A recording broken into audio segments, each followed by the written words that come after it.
സ്വാഗതം.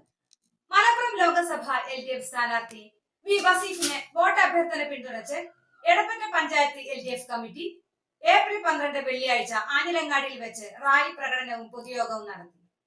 AN പ്രദീപ് സ്വാഗതവും KM Shanavas അധ്യക്ഷയുമായ യോഗത്തിൽ M സ്വരാജ് പരിപാടിയുടെ ഉദ്ഘാടന കർമ്മം നിർവഹിച്ച് സംസാരിച്ചു.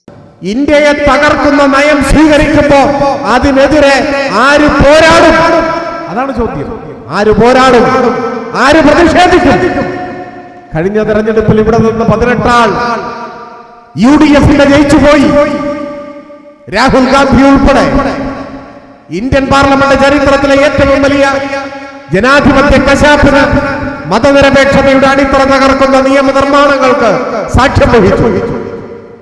UAPA ഭേദഗതി, NIA ഭേദഗതി, മുത്തലാഖ് നിയമം, ഏകീകൃത സിവിൽ കോഡിന്റെ പേരിൽ രാജ്യത്തെ ഭിന്നിപ്പിക്കാനുള്ള നീക്കം, ഒടുവിൽ പൗരത്വ ഭേദഗതി ബില്ല്, ഇങ്ങനെ ഓരോന്നായി വന്നപ്പോ കേരളത്തിൽ നിന്ന് ജയിച്ചുപോയ ഏതെങ്കിലും UDF MPമാരുടെ ശബ്ദം അവിടെ നമ്മൾ കേട്ടോ? രാഹുൽ ഗാന്ധി പ്രതിപക്ഷ നേതാവെന്ന പദവിയില്ല.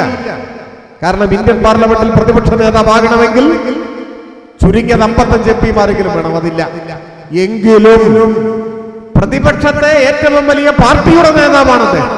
അതുകൊണ്ടോ രാഹുൽ ഗാന്ധി എപ്പോ ഇന്ത്യൻ പാർലമെന്റിൽ എണീറ്റ് നിന്നാലും സംസാരിക്കാൻ മൈക്കൂ. അതൊരു കീഴ്വഴക്കമാണ്. അപ്പോ രാജ്യത്തെ തകർക്കുന്ന നിയമനിർമ്മാണം ഉണ്ടാവുമ്പോ രാഹുൽ ഗാന്ധിക്ക് പാർലമെന്റിൽ എഴുന്നേറ്റ് നിന്ന് പ്രതിഷേധിക്കാനുള്ള അവസരം കിട്ടും. എല്ലാ MPമാരും എണീറ്റ് നിന്ന് കഴിഞ്ഞാൽ അപ്പോ സംസാരിക്കാൻ അവസരം കിട്ടില്ല.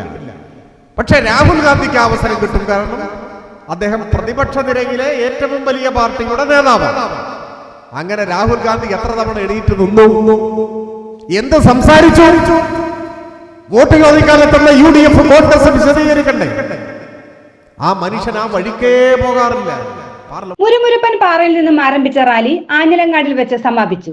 CPIM ജില്ലാ കമ്മിറ്റി അംഗം രാധാകൃഷ്ണൻ, ഷമീർ ബാബു TP, സന്തോഷ് പറപ്പൂർ, ജ്യോതിഷ്, KS സുരേഷ് കുമാർ എന്നിവർ അഭിവാദ്യമർപ്പിച്ച് സംസാരിച്ചു. വികസന മുന്നേറ്റത്തിനും ജനക്ഷേമത്തിനും മതേതരത്വം നിലനിൽക്കുന്നതിനും LDF സ്ഥാനാർത്ഥിയെ വൻ ഭൂരിപക്ഷത്തോടെ വിജയിപ്പിക്കുന്നതിനും ജനങ്ങൾ കൂടെ ഉണ്ടാവണമെന്ന് സ്വരാജ് യോഗത്തിൽ സംസാരിച്ചു. കബീർ നന്ദി പറഞ്ഞ യോഗം അവസാനിച്ചു. News bureau, Chemmaniyode.